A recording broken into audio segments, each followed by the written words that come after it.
Hi, Mary with All That's Crafty, and today I'm going to show you some tips and tricks that I use to help store and organize my dies, whether they're the Bigz dies or the slimmer Sizzlit dies.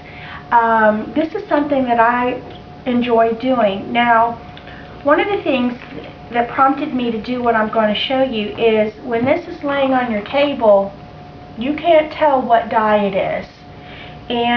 Or even if it's laying this way, it's just black.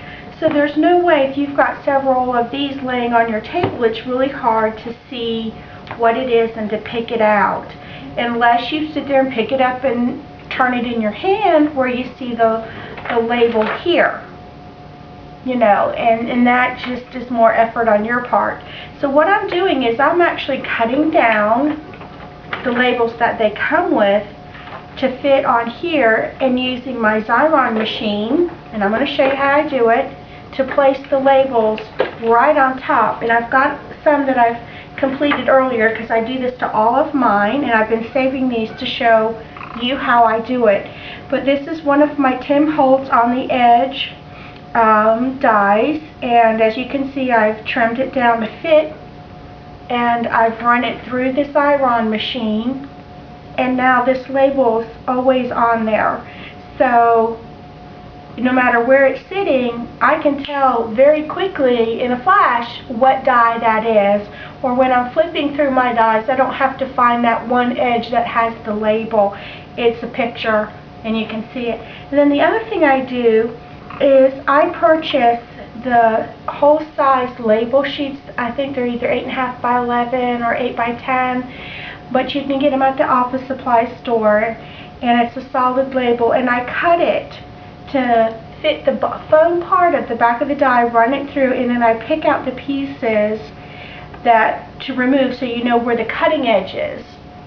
So you have your positive and your negative, and this way when I'm covering it with a piece of cardstock, when they're black you can't tell where the edge is, and this way I know as long as I can't see any of the black, my paper's cutting the cutting edge. And it really helps me to utilize smaller pieces of paper and not to waste my paper. Here's another one that I've done.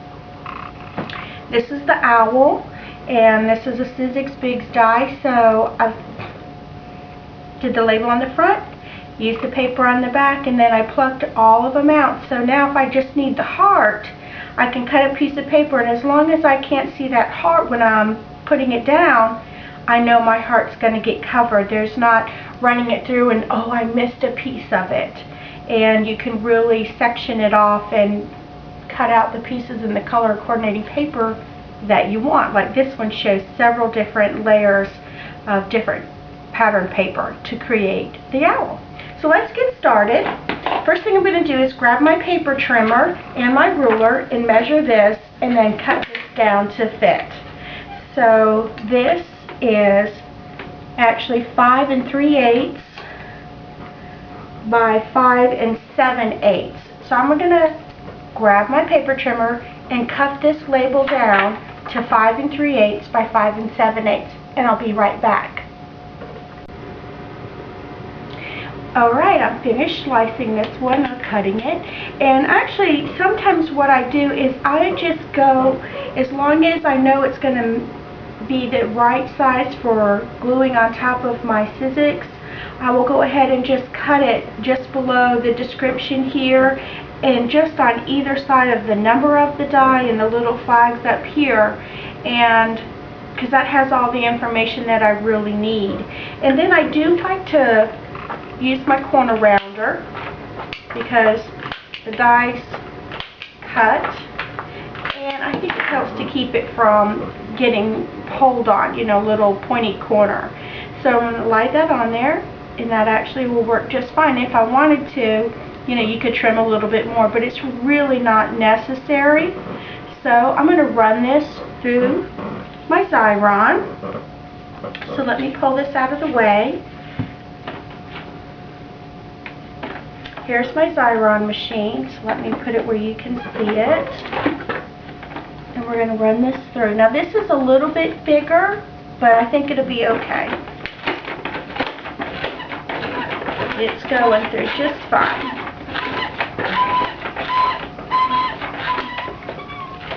When I see it just on the back side, it's just cleared, I'm going to just pull it off. If you don't have one of these, I love my Xyron. And then you do want to burnish this. You want to really make sure that the sticky sticks really well to your label. So you can just do that with your hands. And I do have a really small section right here where it is wider than the adhesive, but that's okay. I can just use my AGT gun on that side.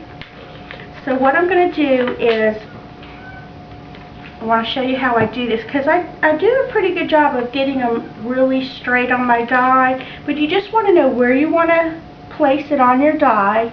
Take like a mental picture of what the black border size should be. And then what I do is I fold down the top and expose the sticky just a little bit. As you can see, this part, it's not even quite the width of my finger is exposed. And I'm going to go ahead and run a crease on the backing paper with my finger. And this is going to help hold this up off of the Sizzix, because we're going to line it up from the bottom first. We get the bottom part lined up, then the top will be good. So see, I can go all the way up here and I'm not jeopardizing getting it stuck down before I'm ready. And when I'm happy, I can tilt that down. And when I tilt it down, I just go straight up and I can stick this end down. Run my finger back and forth across it. And then you can lift this up, and there's that part that you folded. You can gently pull this back. And while you're pulling this one that way, just rub your hand across the top and just push it gently down while you're pulling the backing off. And there you go. This is nice and stuck. It looks really nice. So now I know in a flash when I'm looking what that die is. So that, I love that. So there's no guesswork as to what it's called or anything. So let me show you again. I'm going to do this one. This is my Tim Holtz. Now he does have this little decoration here, and it does say ticket strip, but I just really like having the picture on it. I think they go through a lot of time and energy to design that label. I really like the label, so I'm going to cut this one. And if you want, I'll just leave the camera running and we'll just cut this one really quickly to show you how I do it. Just going to get it in here. And I'm just going to go below all that little information. Once I've cut that, I want to see how I fit. Top to bottom is fine. It is a little wide, so let's trim a little off the sides. Just a tad. So I'm just going to stick this in here. And I don't need to cut a lot. I really just want to get beside those little, there's dots right here, and the word Sizzix on the top. That looks good. Just get it straight. Alright, slide that down. Just going to cut the one side, and I'm going to check it, see how it looks, because I don't want to have to cut both sides if I don't need to. And actually, that will work quite snugly. So let's do our corner rounding again. Stick that in there. And now for this one, it is narrow enough that it will fit in the 2.5 inch. You just want to make sure that when you're sticking it in there, because it is long, that you don't get it crooked, because if it's crooked, it's going to start bending the side of your paper. So it is important just to lay it in there straight when you're feeding it. So when you're feeding it straight, you're good. Crank it through. Get to the end. When I see it, I pull it off. So I don't want to waste that adhesive. Alright, I'm just going to burnish this one. Make sure it's on there nicely. Okay. Same trick. Put this one this way. It's really not a top or a bottom. And then I'm going to pull this here. Remember how I pulled this one down just to expose the top? Not very much. Crease this so it stays folded, creasing the backing paper. Now remember, all I did was line up the bottom first because the bottom's no sticky. And I'm going to actually just tear this away with my hands because this is a bit opaque to see through. It just helps me see the bottom of the die better. Line it up. Now this one is a little tighter as far as the left to right, so you do want to make sure that top and bottom part is well lined up on this one, because you don't have a lot of wiggle room if you're crooked. So use your fingers and make sure you've got it on both sides before you start sticking it down,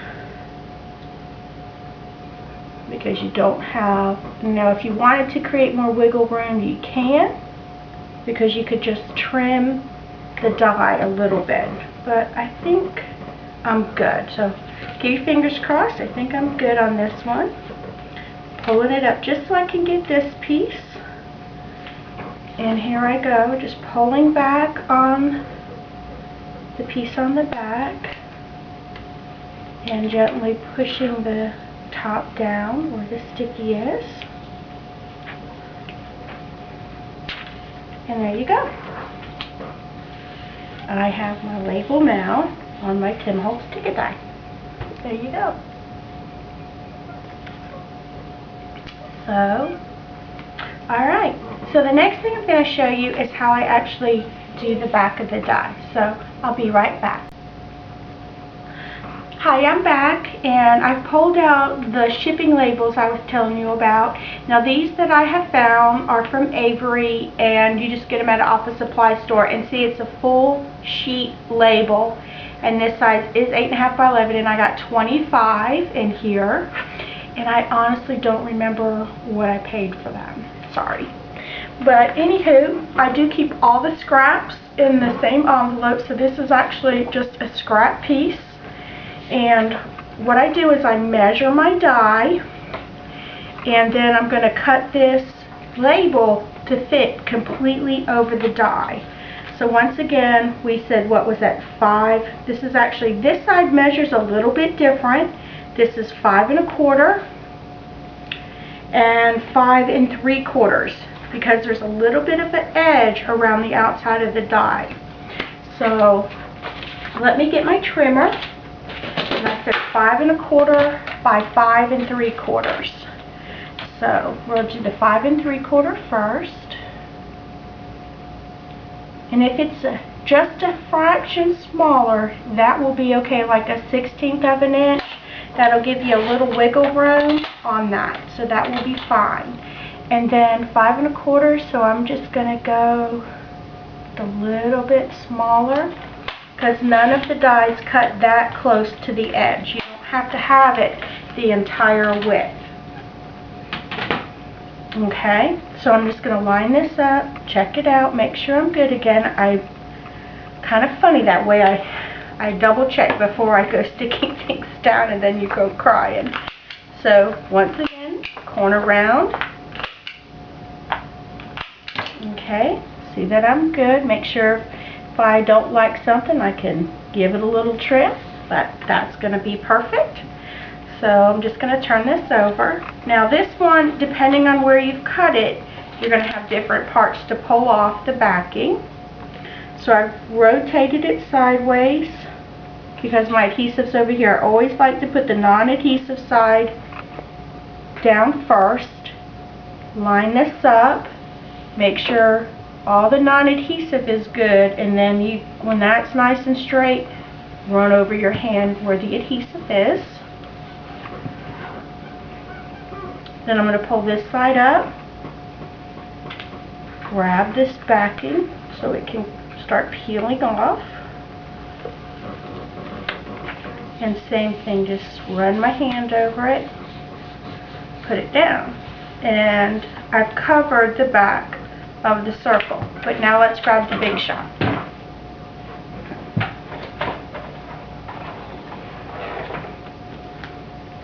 Alright, so we're grabbing the Big Shot. And we're going to run this die through the Big Shot machine. Got my label and then the white label on the bottom. So let's run it through.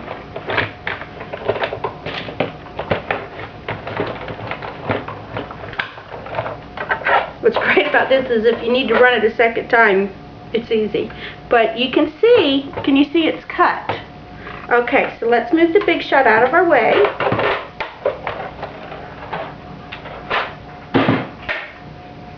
And all I need to do now is I'm going to actually pull up the center piece. Just get a little spatula, pokey tool, anything that works for you, and gently pull this up. And now you know exactly where your die is going to cut. So when you do have a piece of paper that you're laying on here, you'll know, oh, I'm sticking out or I'm not. Or if you're only, if you're wanting to make a folded card and you want to leave that a few uncut, you can see what's not going to get cut. So it's a great way to make sure you've cut all your things the first time without any mistakes. I just love this. So I hope you give it a try, and I hope it helps you too. Thanks for watching. Have a great scrapping day. Bye!